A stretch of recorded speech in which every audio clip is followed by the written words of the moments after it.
you both have played the game, and I'm sure I've been in this situation where you've conceded a goal or two before half-time, having started well.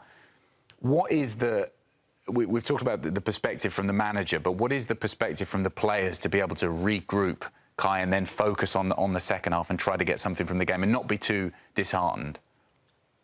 I think that's where the leaders of the team steps in, right there, the leadership. A player like Moreira that we know from MLS, you know, he's been a big leader on this team. I know we talk about Vizinger a lot, but then going into the locker room, knowing what the coach is telling these guys, sometimes we're just fatigued, you know, mentally and physically not there, but the information that a coach is going to get to you could really get you back up. So for me, them going back into the locker room, I was worried. Like I said to you, I was really worried to seeing how they were going to react to somebody like, you know, Uruguay. Look at their bench, bringing on Núñez and something like that is going to happen.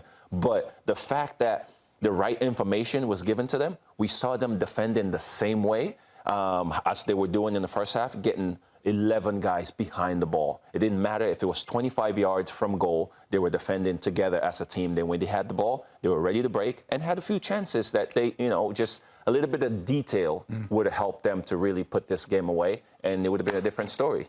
And Michael, this is where Bubista had to almost be, I'm sure, a psychologist in the dressing room at half-time as much as a coach, getting the players to not focus on the past, what's just happened in the last 5 or so minutes of the first half, to focus on the present and the future, that there is a way back into this game. Yeah, I think some of the best managers in the world or coaches in the world aren't afraid to make changes as well. And the subs changed this game for Cabo Verde. One of the players that almost stole the show and almost stole the match was Varela, Aurelio Varela, where he takes it and just started bossing the game. And you just saw this renewed energy and this sense of belief within this team. There's a symbol that I go back to Africa, and I'm going to give this man to my right a lot of flowers here, because you talk about leaders. And so for us at Sierra Leone, Kai was the leader, not a leader, the leader. And when things get tough, especially in that locker room, you need your leaders to be an extension of the coaching staff, to be an extension of the voice of the manager. And one player that I saw was an absolute warrior today that you probably won't notice in stats, but if you truly watch this game, Pico Lopez is a leader. He is the leader of this team. Some of the blocks that he had, some of the 50-50s, his lack of backing down, his warrior mentality, it's infectious. And some of those 50-50 duels, some of those extra efforts, those are as good as goals, in my opinion, when you're playing against the big dogs of world football. I saw him make some tackles in the first half that led to counterattack opportunities, and we saw it out of the gate, him getting stuck in. Borges as well, Denny Borges, he started feeding off of it. And for me, when you're an attacker, Kai, you know your job is now set. You have to earn the hard yards when you're one of the smaller teams to get the big reward, and they definitely did that today. No, it's so good. It's so good you mentioned Lopez on that one. To me, again, seeing it from the outside, he's not the guy that's on screen the whole time where people are recognizing what he's doing. But this man tucks in his shirt. He's ready to go. He leads by example. Yeah. He gets the tackles in, but at the same time, you're seeing him vocal. And that's what we're missing a lot in the game, you know, for many teams, the vocal leadership from players. Some players get it done, and you just see them. You see how hard they work.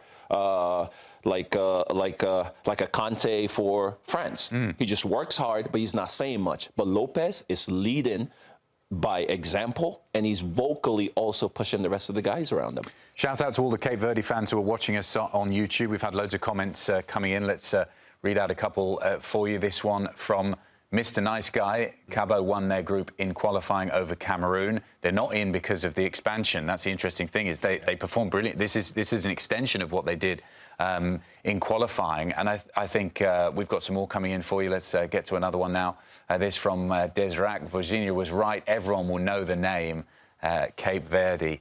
And it has been a wonderful performance from them. And you could look at the group, and we showed the group so far earlier on. They've got through the hardest games so far, haven't they? They've got past Spain and Uruguay. They've got Saudi Arabia to come. How far, Michael, do you think they could potentially get in this tournament? Are they now setting their sights past the group stages? Well, look, I'm going to put this out there, and this is not a hot take. This is not living in la-la land. They're going to finish second in this group. They're going to finish ahead of Uruguay because they've done the hard work.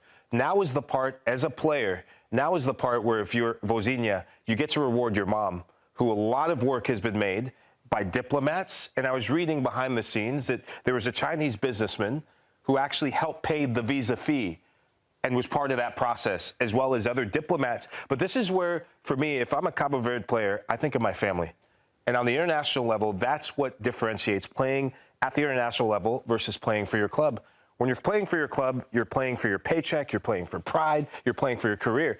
But these Cabo Verde players, they're playing for legacy in real time. They're playing for their families. They're playing for their loved ones. They're playing for the previous generation in 2013 They're playing that for helped set the stage. They're playing for Africa. Yes. And so I think they're going to be highly motivated. And Adam, I'm not saying they're going to do a Morocco because they still need that extra bit of quality. But this team can dare to dream. And if I'm a Cabo Verde fan, the city of Boston is going to be popping tonight. I wish I could. I might actually get in my car and drive to Boston tonight to celebrate with the Cabo Verde fans. The city of Providence, I think about the fans there. And I also think about the fans in Cabo Verde that couldn't even be here to watch their team. This is a historical moment, and it's something that no football fan will forget what they're doing. So dare to dream, man. Kai, it's just a wonderful story, isn't it? It's the story that keeps on giving. Some people may have said, well, it was a flash in the pan what happened against Spain, but they followed it up with another great result here and a game that they were losing in. They came back from behind to draw 2-2. What does this mean for football? I'm going to ask you a very big picture question to start with. Does that mean we have a new hero from Cape Verde? Is Vozinha out now? We've got to find Is Valera? Is Valera? I think Varela's the guy. Is he the guy now? Is it the statue that they have to build in that country? Because it's a big celebration. This is a really big celebration to draw two of the biggest nations. But let's talk about this one. Well, two World Cup winners as well. We mustn't forget that. Spain and Uruguay are two previous World Cup winners. This isn't just, you know, fighting for a draw against a team who's maybe made the World Cup a few times before. These are two previous champions. Yeah. So it's a lot of credit. I mean, I played in Africa. I played against Cape Verde. Yes, this many years ago. But to see the celebration, I was a bit worried after the first half, after them giving up that goal, them coming into the second half. I'm worried about how the game is going to finish. As players, you know, around 65 to 75 minutes, fatigue comes in. Those are the times I was really worried that Uruguay is going to step up the game to something different. You see a player like Núñez coming into the field, and I'm thinking something is going to happen. But Cape Verde really kept their composure. They had many more chances to even be able to do more than just tying this game. But I don't think now they believe. They really believe in themselves. They're not looking at this now to say, okay, we're just making an appearance at the World Cup. They're saying, listen, we're going toe-to-toe with two of the biggest nations in the world. So we're ready for this one. And Michael, those two goals that were conceded just before halftime must have felt like a sucker punch after all the good work they'd done in the first 20, 25 minutes, scoring the goal, leading the game, being confident in it. To then go out in the second half and tactically be able to come back and score the equalising goal. So much credit needs to go to, you know, both the manager and the players to be able to do that. Yeah, I'm a firm believer in this. With good coaching, you can do anything in football. I don't care if you're Cabo Verde. I don't care if you're Sierra Leone. I don't care if you're Uzbekistan. I don't care if you're Jordan. I don't care if you're any team around the world. If you have a good coach, a good manager, you can do the impossible. And I was listening to the pre-match presser, and Bubista, we need to call him by name, give him his credit. And you saw before the game, Adam, you saw after the Spain game, Luis de la Fuente went over, shook his hand and said, hey, well done. Loco Bielsa, before the match, looked him in the eye. We rarely see Loco Bielsa look people in the eye. Looked him in the eye, and smiled. shook his hand and smiled. But he's earning the respect of every single person on planet Earth. This Cabo Verde side is earning the respect of every single person and team and fan at the World Cup. This is the stuff of dreams. We talk about Hollywood endings and Hollywood scripts, but this is a Cinderella story that's happening right before our eyes. And for Bubista, what he's done with Cabo Verde, taking them, and we've seen them make waves at the Africa Cup of Nations, this is another level. And for me, there's something happening on the African continent. We saw Morocco in 2022 do the impossible, get to a World Cup semifinal. But if we take a step by and we really examine African football, this is the tournament, for me, in my opinion, where African football is finally getting the respect it deserves. We fought a long time with Sierra Leone to get that sort of respect in our country, and it's good to see other small nations like Cabo Verde getting the respect they deserve by doing it the right way. a Herculean task against Spain. The emotions that it has to take, the leaders you have to have to will yourself forward in a second match against Uruguay. This team's for real, Adam. They're not a fluke. Yeah, really well said. Let's get the Uruguay perspective on things. We can speak to former Uruguay player and former Premier League manager as well. Gus Poyet rejoins us. Gus, great to see you. How do you break down that second half? From a Uruguay perspective, you must be fairly disappointed with the way that your side let Cape Verde back into the game. Yeah, really disappointing. For us, it's a disaster. We said it before the game. It was a must-win game for Uruguay. Yes, it was pressure, but these players, they play in biggest teams, so they don't have a problem. I have to say that my great congratulations to Bubista and Cabo Verde. I think they showed that you can still play football when you believe in something, that if you have pain, like before the halftime, and players, they don't want to come out. The right back, he played the last 12 minutes with cramp. He couldn't move. He kept jumping, throwing himself. So when you really get that momentum, you can do anything. Last week, they were only defending against Spain. Today, no, they had the moments. They had moments that they were attacking and trying to break and took some risk, some moments that they had to defend it. So they alternated that, and they finished the game going for the third. I mean, there were 2 or 3 breaks at the end that they were very dangerous. So chapeau to them. For us, it started a problem. It started a big problem because it's Spain next. It's going to be a nightmare the next 5 days in Uruguay around the team. When we took advantage of 2 simple crosses, 2 nice goals, but 2 crosses, and you expect the team to go into the second half with a different attitude, we went back to the passing, to the controlling. I call him a fake control. When you are controlling, but you are not really. Then we had 10 very good minutes, I think from the 70-something, when Núñez went in with De La Cruz, and it looked like we were going to score the third goal. But no scoring and no winning the game is an absolutely disaster for us. Gus, we have to talk about the elephant in the room, and it's not the players, it's the coach in Loco Bielsa, a manager who has earned the respect of a lot of his predecessors and a lot of his understudies who reference him as such a reference point. But with this Uruguay side, it's been a disaster. It has to be said. The start of this World Cup has been a complete disaster. How much pressure is on him going into this Spain match? Because their backs are up against the wall. Well, I have to say that you are completely right. We had a big problem last year after the Copa America.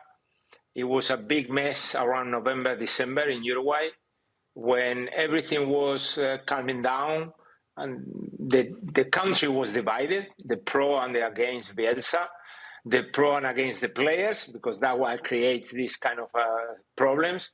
And when we were getting there in terms of togetherness, Bielsa didn't pick up Nandes, which he played every single game of the qualification, and it became the negativity again.